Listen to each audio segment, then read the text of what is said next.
It's going to be a fun episode. St. Valentine's Day, Munich Security Conference. Ukraine's managed to build this amazing industry. Situationship. Situationship. What a magic word. She signed up to Donald Trump's board of peace.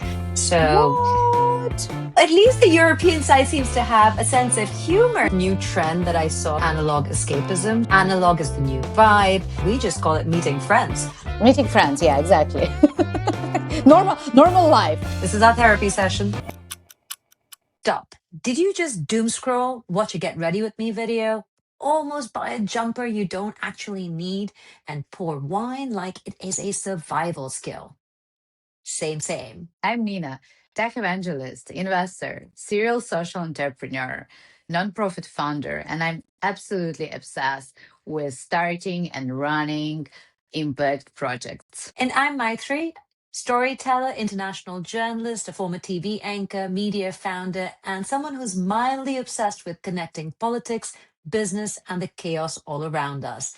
This is your Sanity Break, where we're trying to make sense of an insane world just like you. Welcome to our group chat. Oh my God, Maithreyi, I'm so happy to see you. There is so much we need to talk today through about Munich Security Conference, Ukraine, and of course, St. Valentine's Day. God, yes, we have a lot to get through, especially Valentine's Day stuff, all that love in the air in Munich. But everyone, you must stick around for this episode of the Sanity Break because we have so much to share with you. Some of it, of course, that we have seen live in Munich, but also all of the conversations that Nina and I have been having with friends, with colleagues, and people who really give a shit about this planet and where we're headed. So stick around. This is going to be a fun episode. A little depressing at times, but that's why we're doing this. It's the group chat. It is therapy. Think of it that way. Exactly, because we care. And I want to start with the St. Valentine's Day. It's 14th of February. Every year it's such a special day, not because there's so much love in the air, as you said, but because Munich Security Conference, as some people saying like this is like the Davos on security, right? That happening every year in Munich and gathering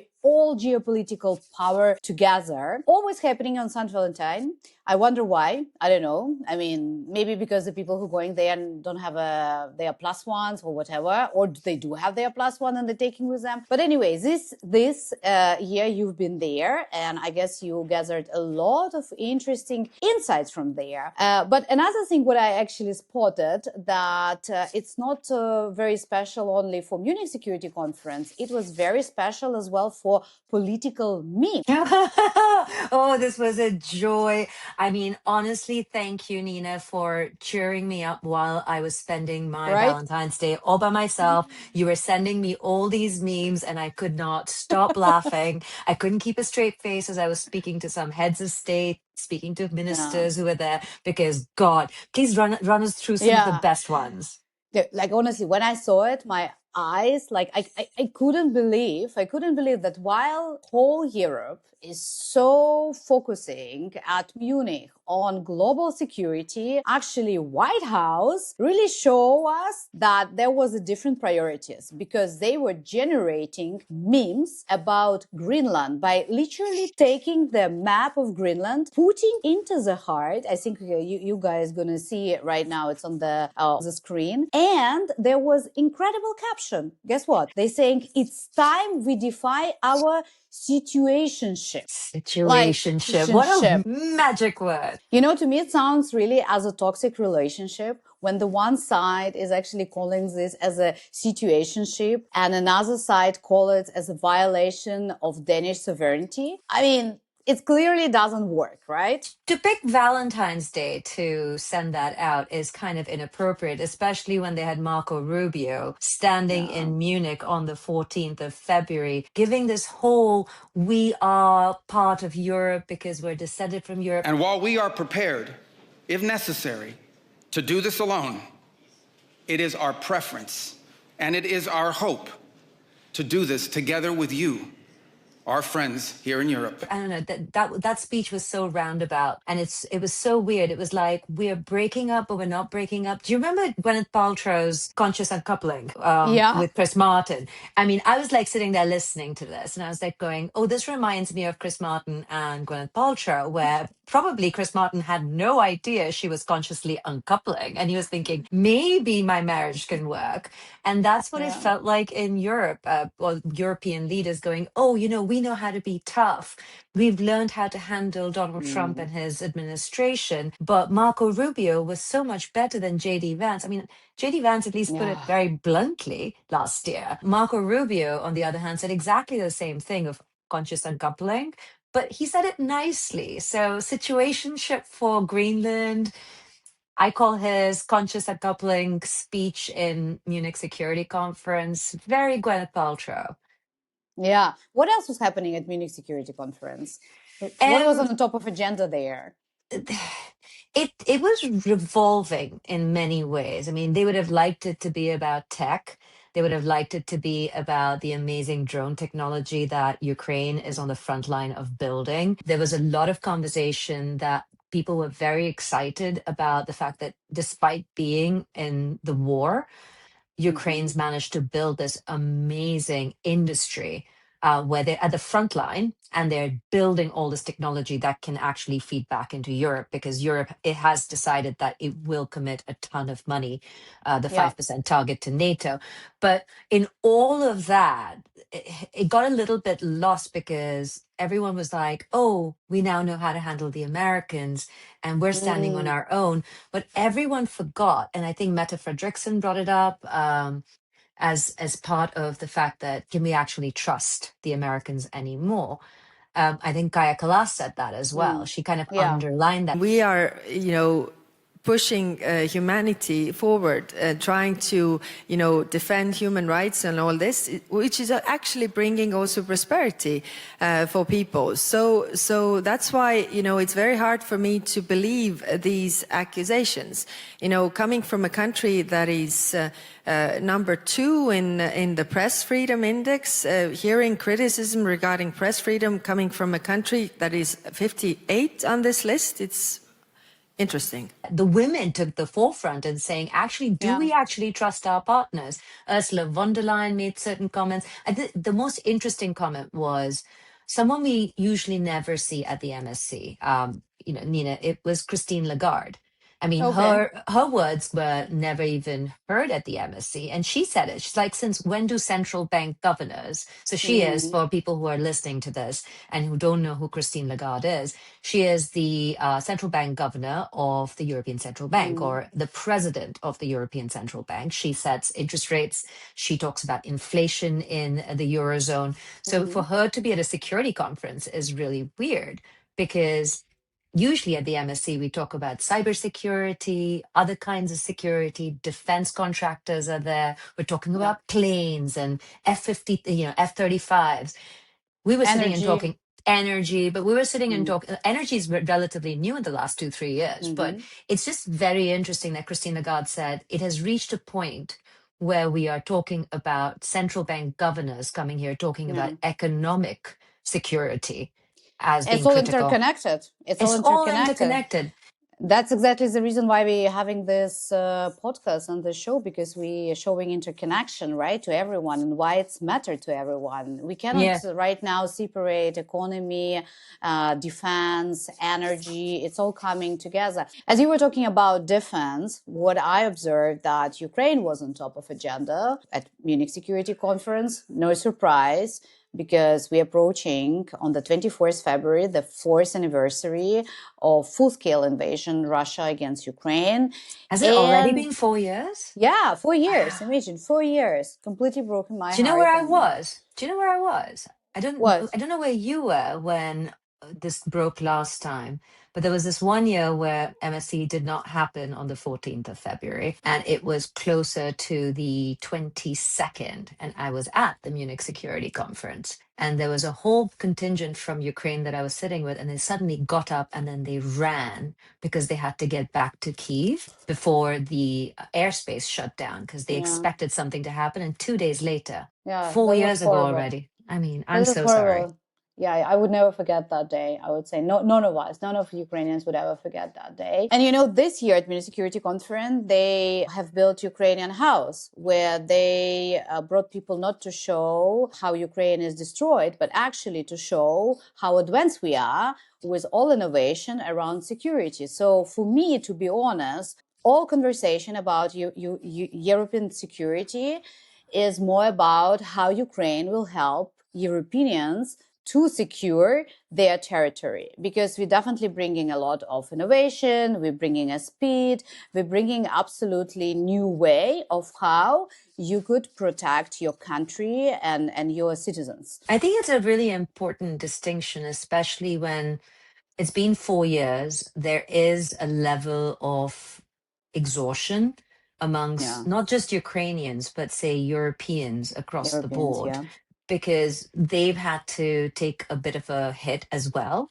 whether it's in the economy, whether it's because of the energy issues and sanctions on Russia. A lot of the European population is tired because they're feeling the pinch, and 4 years is a long time to feel the pinch.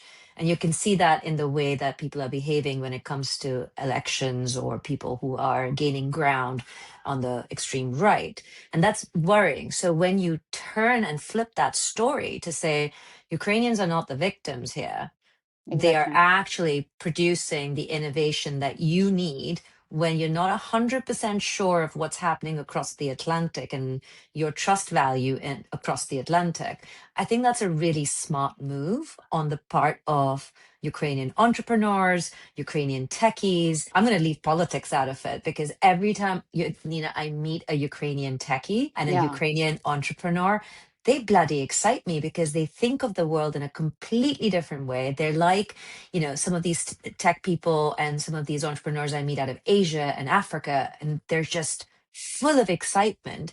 Doesn't matter that they're doing it in -20 with no heating. That is like phenomenal. Exactly. So that's why, in my opinion, Europe's really need Ukraine to move fast. And of course, Europe as well need to overcome all its bureaucracy. So great to hear that it was stated on the stage, Europe finally ready to take their own security in their own hands and not just so much rely on the transatlantic relationship. But it's a mixed bag, right? You have all of the rhetoric that comes out of these places, but then you actually start looking at the actions, and then the actions are interesting. You had Merz, the Chancellor of Germany, turn up at the Munich Security Conference. You had Rubio turn up. You had Macron turn up. But you did not. In his glasses. Sorry, I just need to check. Oh no, there was a whole joke. There's a whole joke. The founder of the Munich Security Conference did this whole. I think he was trying to create a meme. I'm an 80-plus-year-old man trying to be cool, and it kind of was cool. He did a whole meme. Let's show our viewers that meme, because he did play up on the aviator glasses joke. I think it was quite funny. I wonder how Macron felt about it. I wonder. But I think the interesting part was who didn't show up, and it was Giorgia Meloni. I mean, really? we can have the excuse of the Winter Olympics, but instead we got the headline that she signed up to Donald Trump's Board of Peace. So what?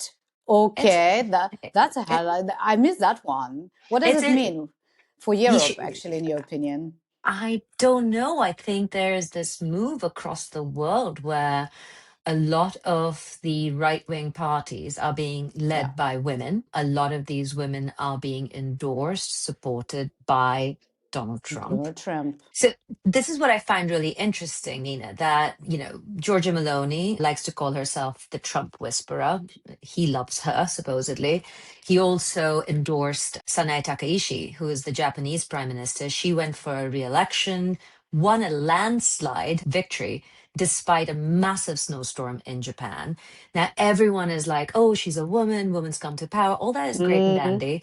And they're selling this whole idea of how cool she is, how different she is from traditional Japanese politicians who come from very rich, very powerful families and descendants of former prime ministers.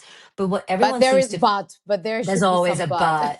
There's a but, especially especially if Donald Trump is endorsing you, you've got to look at the politics of the person. reasons. So she's a very successful woman. They're telling us that she's very cool because she plays in a heavy metal band, or she used to in college as a drummer. She rides a motorcycle, how cool she is. And she's promising all of these things to make Japan great again in terms of the economy.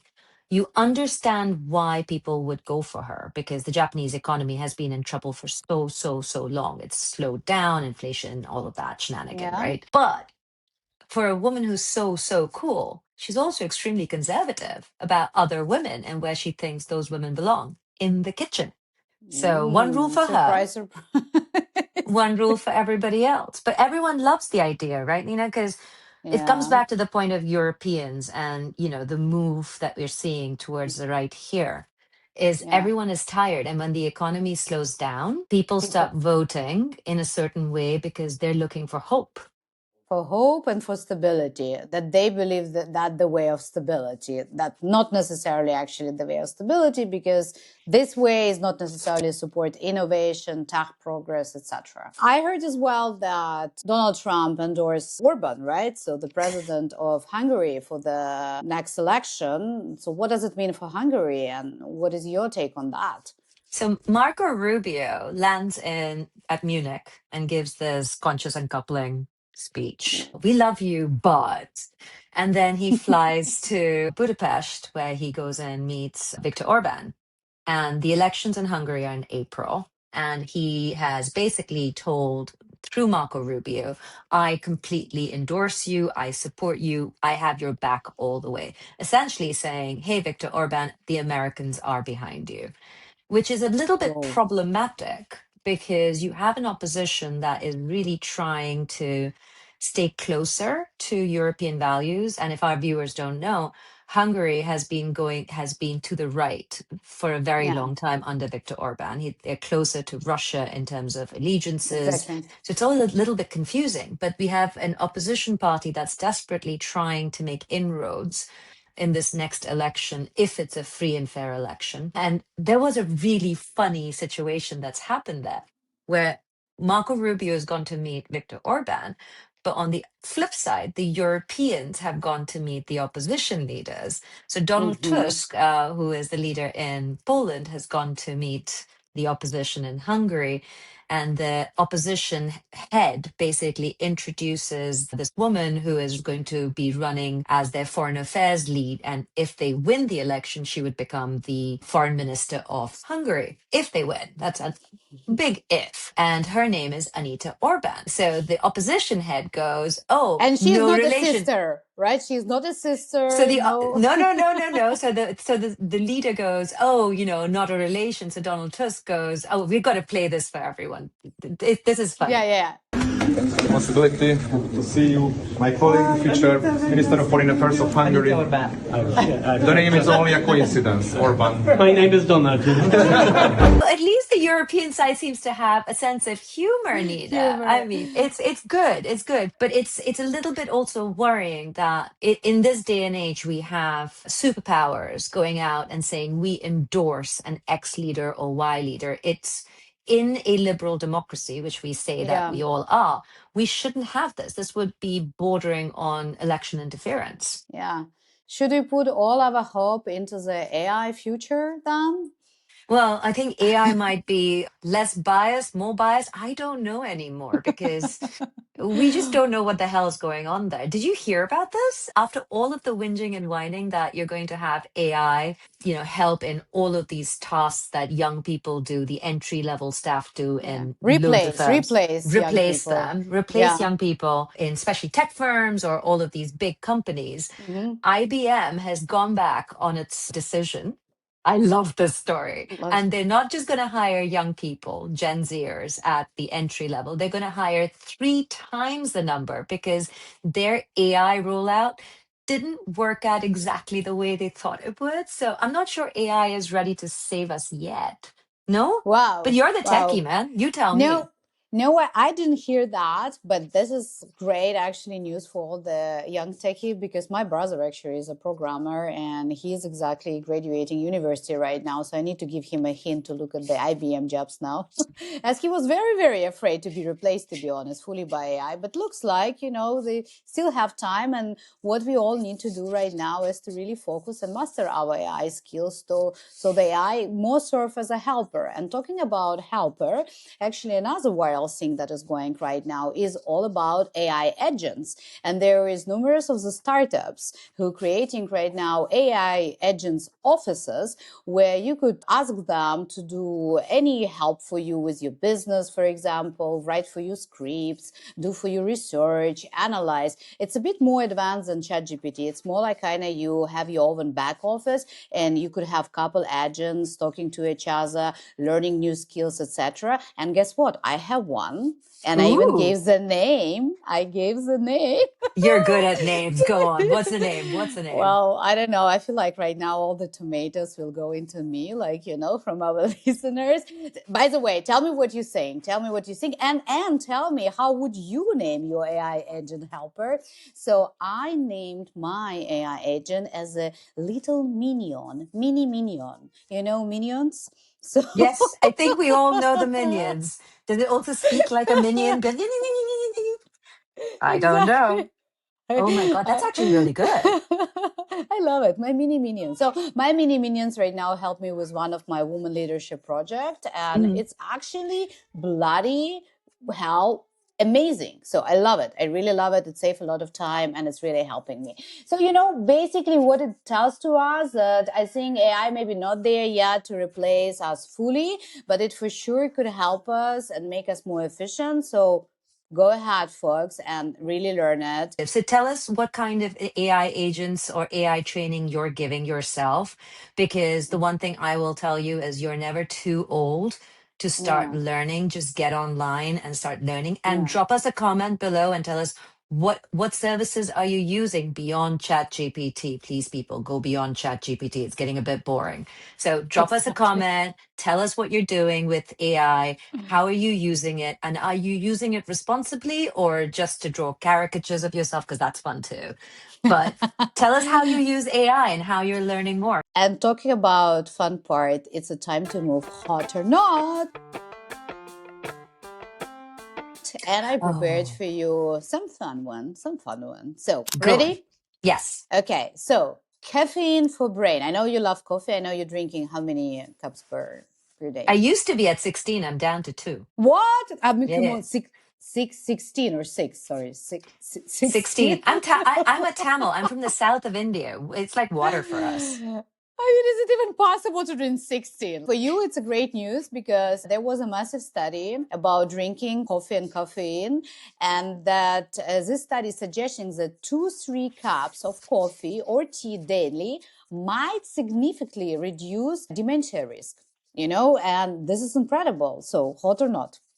Really hot because I'm not thinking there's like a caffeine layer around my brain, because I have been asking myself, because I don't have a kid, what happens if I get dementia? Because I'm a Yeah, woman, I'll outlive my husband, and I've been for making sure. all.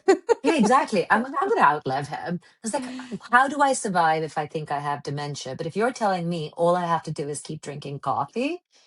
Not 16 cups per day, not 16. Two or three. So, Oh, so I think I'll be okay. I'm gonna live for a long time with my brain ticking hard. So hot. happily, yeah. Cool. The next one, space internet expansion. So FCC just gave Amazon the green light to boost its satellite broadband coverage. The space race for global Wi-Fi is heating up. Hot or not? Oh, see, this one really worries me. News story wise, hot, as Hot. long as people really dig into how Amazon got that contract, what the fallout with Elon Musk is going to be, and how the Russians, the Indians, the Chinese, everyone, how they are going to kind of compete. So I think overall, it continues the defense thing and hot. Hot. Okay, and the last one, the funniest one, that was really, I think, booming with numerous memes in the internet. It's about Health Secretary of US. Oh God, Uh, everything he does is ridiculous. No. who reflects on his past in official interviews, saying that he used to snort cocaine off toilet seats. That was his reflection of to being afraid of germs. Hot or not? Found super hot, like, And I saw hilarious meme. There was someone saying all of us is a bit like a Secretary of Health of US. No, all of us didn't get a brain worm from snorting cocaine off a toilet seat. Was it a Did he ever clarify if it was a public toilet seat, a toilet seat at home? No, definitely Yeah, not hot. everywhere. No, no, no. Just ew. No, not I hot. feel, I think our listeners will think differently, and they're all gonna put hot. All right, everybody, disagree with me in the comments. I want to know what you think too. Yeah. All right, I'm going to give you mine and hopefully no toilet humor here. We'll start with this new trend that I saw a friend of mine post about even this weekend. And she is quite young and she posted this whole thing about analog escapism. So they had a whole Mhm. gathering this weekend. So peak AI fatigue for all of these youngins and young people. Analog is the new vibe. So think of board games, card games, all of that is now in Love it. fashion. Everybody wants to like meet in Yeah. person. I'm just wondering if they remember how. And then there's also this extra added trend along with going old fashioned analog that the coolest vegetable right now is Is cabbage. what? Ugh. So I- sauerkraut, I don't know, hot or not. Not for me. Not for me. Sorry, I don't like cabbage. I'm But more what like about an analog? an analog. Yeah, analog hot. I think it's hot actually, I love that the people is looking for opportunity, meeting for the board games, etc. So hot. I think it's hot because hey, we used to do that all the time. It's I think the youngins who call it analog. We just call it meeting friends. Meeting friends, yeah, exactly. Normal life. It's a normal Norm, life. it's normal life Yeah. for the older crowd. I saw that meme where the woman was saying like, "Oh, you won't believe. I saw the woman on the street smoking real cigarette, not vape, drinking real coffee, not matcha latte. I'm again have a hope in humanity." The second one was a really big story that happened while I was still in Munich. And this is a big one. This was the UK High Court basically overturned the prescription of Palestine Action, which was basically labeled as a terror group. So the High Court reversed that order, saying the actions of the government were illegal in Yeah. prescribing it into a terror organization. Hot or not? I think hot because like literally people have their rights, right? So they won against the system. So hot, definitely hot. I love it because that means our right to protest for all of the wars, all of the Good victims still sentence. get protected. So I love it too. Okay. This is a really cool one. So this was again a Munich Security Conference thing. Yvette Cooper announced at Munich that Alexei Navalny, the opposition leader who was killed about 2 years ago in Russia, was actually killed by something called the dart frog toxin, and that only Russia could have done it. And they actually have named what they think killed him. So, dart frog toxin, hot or not? So it's like real frog, right? So I Mhm. understand. I always thought it was toads, but I'm assuming this frog is part of that entire toxic family. Yeah. We used to be taught in Snake. Asia not to touch certain frogs Frogs. because Yeah, they yeah, were yeah. poisonous. Exactly. Exactly. So I Okay. That's. guess I mean, hot. For sure, hot. Now we know, right? So hot news, hot headline. So definitely not hot for Navalny, but it's happened. What happened? I think it also gives his widow and a lot of the opposition who are outside of the country now at least some sort of closure, which I think is really important. But I mean, it took them 2 years to figure this out. I believe that as Yeah. much as I believe the Epstein files, nobody knew about them. So, conspiracy theory out. This was fun. We need to know a little bit more. Then drop us a line, tell us what else you want to hear about. And I know Nina and I will talk about it because that's what we do. This is our therapy session. All right, squad. your turn to tell us what you thought was hot or not. Drop a comment wherever you are listening. Maybe next time you will officially to join our group chat. Catch you on your next Sanity Break here with us on YouTube, Apple, Spotify, pretty much anywhere that you take a little break. Don't be shy, we'll be listening.